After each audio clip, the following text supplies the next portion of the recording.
Hey folks, this is Ava from the Arts Council, and I'm here to guide you through the process of applying for our art and community grant. So the first thing you're going to want to do is go to mariposaartscouncil.org on your web browser. And when you get to that page, if you go to Art and Placemaking, you'll see that the first item here is the Art and Community Grant. So when you click on that, it's going to take you to this page, which has all the information about the grant and a button that says Apply Today. Now, before you click Apply Today, you're going to want to read through this page and learn about eligibility and the questions that are going to be asked and the things that you're going to need to upload for your application. So you can click on this link here, which will open up the grant guidelines. And I'm not going to go through all of this right now. I just want to briefly touch on this paragraph here on background and purpose. So this tells you what this grant is all about. So it's funded by the County of Mariposa, and the idea is that this grant funds art projects that uplift and benefit our community.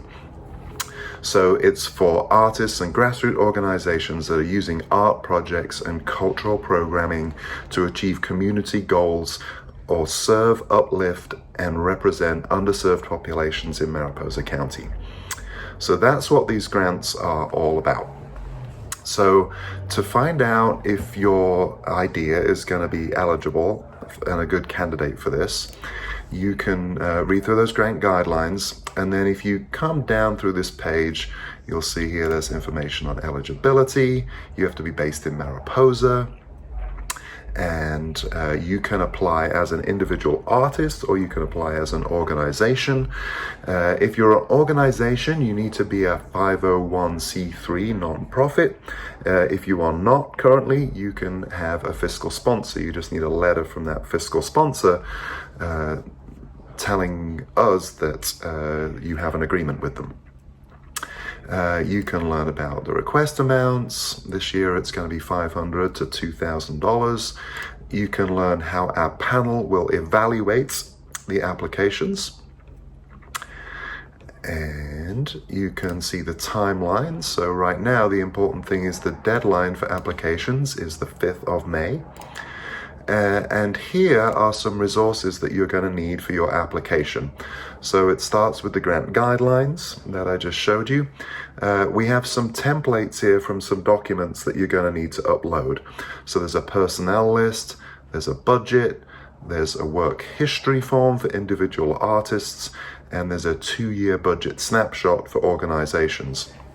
So just an example, if I click on this project budget template, you can see what it's telling me at the top to do is to make a copy of this.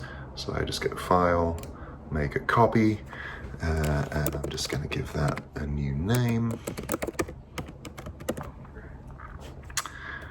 And now I have my own version that I can edit, and I can put in here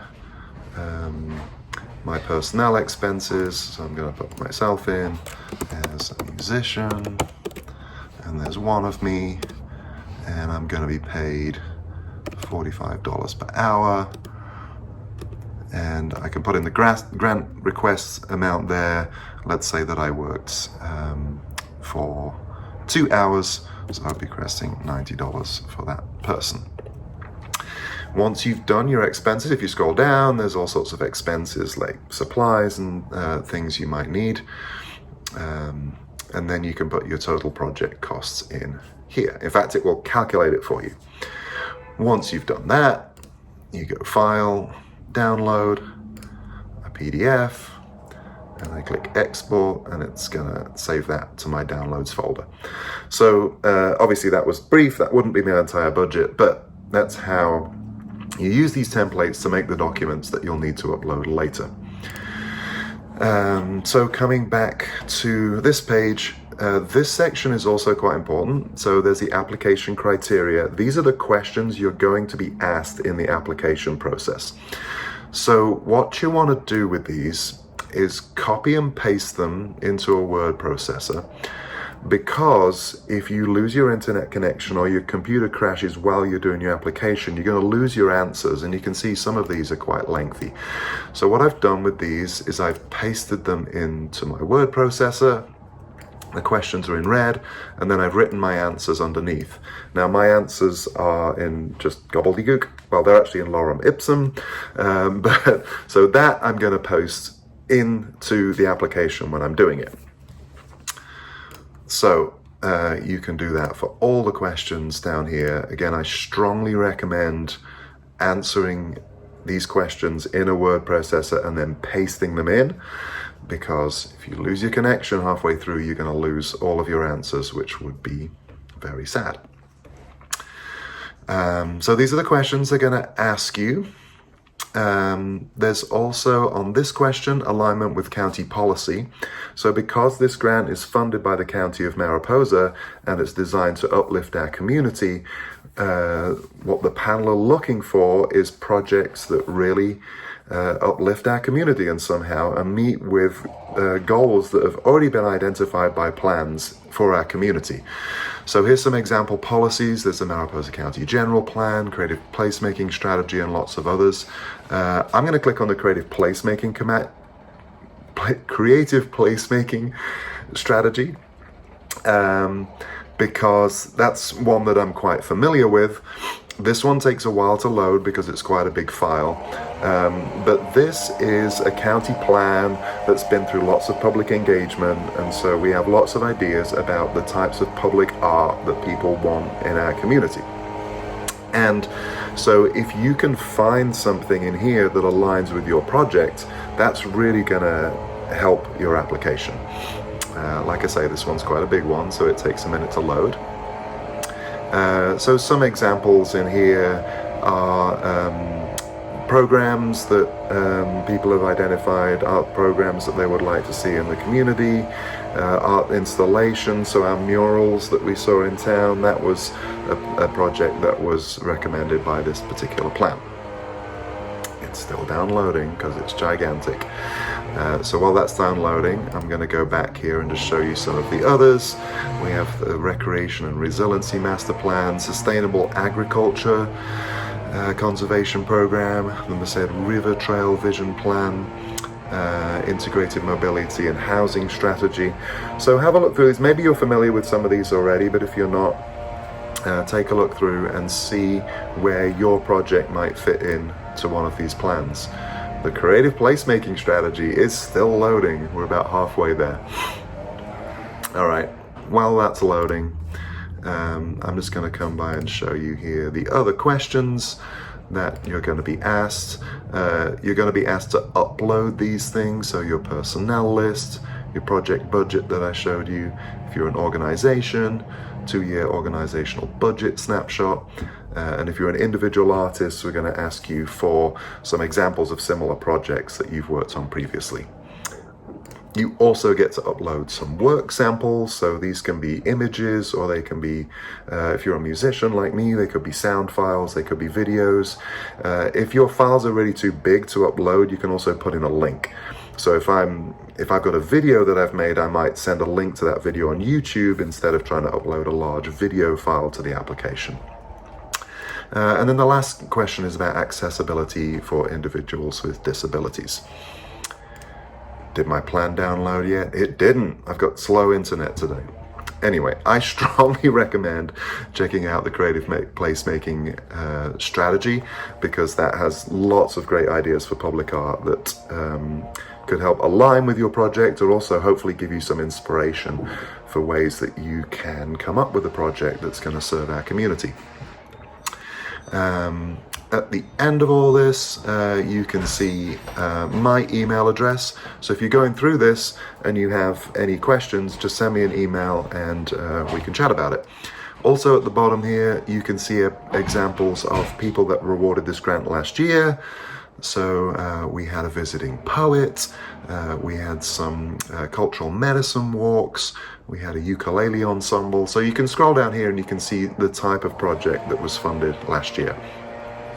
So when you've got everything ready, when you've got your work samples, you've got your budget, and you use those templates to get everything together, and in your word processor you've got all of your answers ready to go, then it's time to come up to the top here and click the big orange Apply Today button.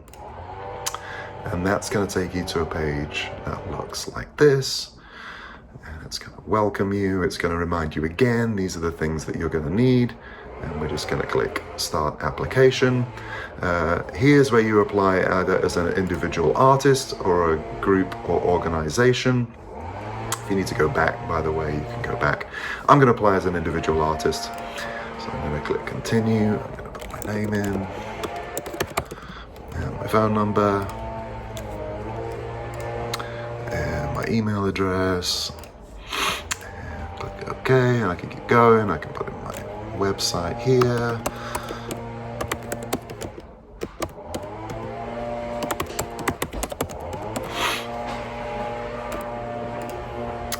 Just some basic things. I can put in my address here. Oh, it's going to make me do that. I'm just going to do a fake one. Okay, and then we're going to get to the application questions. So you can see that I've already started filling this in. Because I used this browser and it hasn't been very long since I did it before, it's actually going to fill in the answers that I put in there before. But this is where I'm going to go to my word processor, and for each question you can see I copied these from the website, provide a concise description, etc. I'm going to take the text that I wrote and I am going to copy it, and I'm going to come here and I'm going to paste it, and there's my answer. And I can click OK. So I was applying for a School of Rock. It's just sort of an imaginary project that I signed up for, so that's why it says Do Rock. Program objectives, to rock. Community engagement and relevance, rock with other people. But this is where I would paste in those longer answers like this. And I keep going. I wouldn't just say creative placemaking, I would say this project aligns with recommendation number 3 in the creative placemaking strategy. Artistic expertise, I'm really good at rocking apparently. And then here is where I'm going to write about my personnel. Just going to put in some random, I put in a biography of all the people that are going to be working on the project. Here is where I would upload that budget. So if I click this, I click Ava's budget, and it's going to say uploading, and there it is.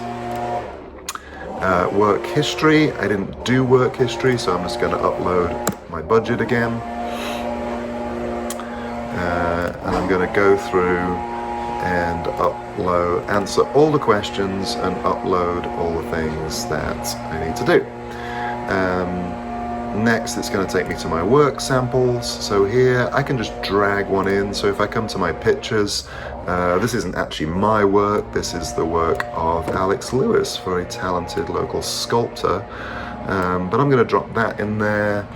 And these image files, you can see they take a little bit longer to upload.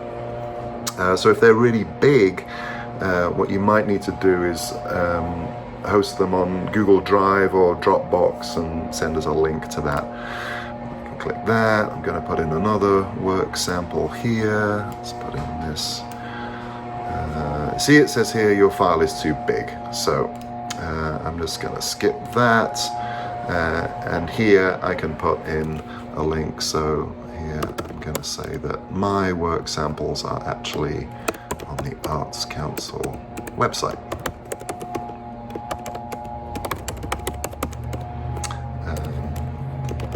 Ava's pictures. And I can share them that way instead. Any additional comments for your staff? You can send us a nice note here if you like. Totally optional. Click OK. It's going to ask you how you heard about the program. Personally, I saw it on Instagram, so I'm going to click social media, and then I'm going to click the submit button. Pew! Your application is complete. So now I'm done, and I can click on this to view the grant timeline. And what that's actually going to do is take you back to this page where you started.